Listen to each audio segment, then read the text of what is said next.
Hi everyone, this is just a quick overview of our other healing tools. So the one you've looked at already is the spot healing brush tool, but there's a few different options. First off, we're going to look at the clone tool. This one comes up underneath the brush tool. This one's kind of neat because you can actually use it to make a shape show up somewhere else. So I'm going to kind of zoom in on my awesome doggo there. And I'm going to make my brush size pretty big. Normally, using any of these tools, a small tool is better than a big one for accuracy. But you would probably want something at least in the 60s so it's big enough that you can actually work with it. I'm going to go for something a little bit ridiculously big just so you can see my cursor better. Okay, so once you've got your size picked for the clone tool, you'll notice mine's already kind of got something on it. What you want to do is hold down Alt on your keyboard to get the crosshair. If you don't have a keyboard, there's also an Alt button you can click up there, and you can use it to circle something. So I'm going to get a little crazy and actually grab around the eye, and you'll see if I start coloring somewhere else, I can add an extra eye to the dog. Now you'll notice with the clone tool, this actually has a pretty hard edge. You can really see where the eye has been added in. And even when I let the mouse go, it's still like really obviously different. So it's really good for grabbing another shape, but it is a hard edge tool. It doesn't really blend. Okay, I'm going to take the eye away just so we can look at the other ones, but that's kind of our first option. Okay, next one we have the regular healing brush tool. So this one's actually a little bit of a softer tool. It will mix the top of whatever you're copying along with the bottom of whatever you're putting it on. So let me take a look at that eye again. And this time I'm going to start coloring and putting it in, and it still looks dark right now while I'm adding it on.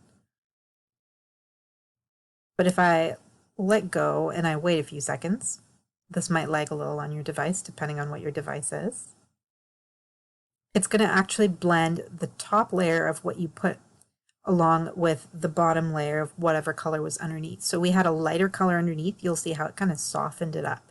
If you do it over here on the white and you try and put an eye over there too, it's going to be even lighter, and you can really see the difference between this and the clone tool. So this one's a lot better for blending, but it does take a little bit of the color from whatever's underneath, which you may or may not want depending on your situation. Okay, we'll give that a second to show up. The third tool we're going to look at, give it a couple more seconds to show up. The third tool we're going to look at is the patch tool. The patch tool is for kind of, there you go, you can see it's really light over there because it blended the white underneath. The patch tool is underneath the healing brush tool in the same area. It's for grabbing a little area and you can replace it with something from somewhere else. So for example, if I have this little spot here, I'm going to circle it. If I wanted to take away that adorable little spot once I've circled it, I can click and drag, and I can actually grab something from a nearby area. And you'll see if I keep dragging, I'm getting different parts of the dog, including the eye.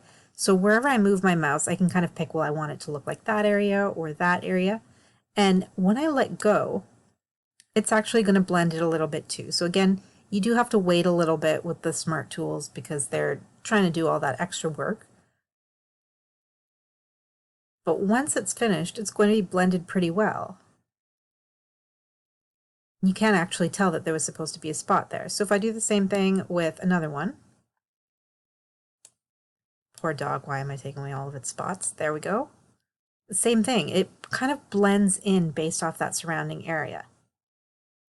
Okay, and that's our third option. Patch tool is really good for small things. It might be a little harder with a large thing because how much of a patch are you going to take? If I try and patch that whole eye away, it's a little tricky because how do I get an empty spot that's big enough to hide the whole eye? It doesn't really blend the same way. But for tiny little things, the patch tool is pretty good. Anyways, those are the three tools. Pick your own image and just experiment with the tools. You could go for something realistic. You could go for something a little more crazy, like adding on an extra eye or taking one away. Just try something with each of the three tools and kind of compare what they look like based off your image. That's it for today.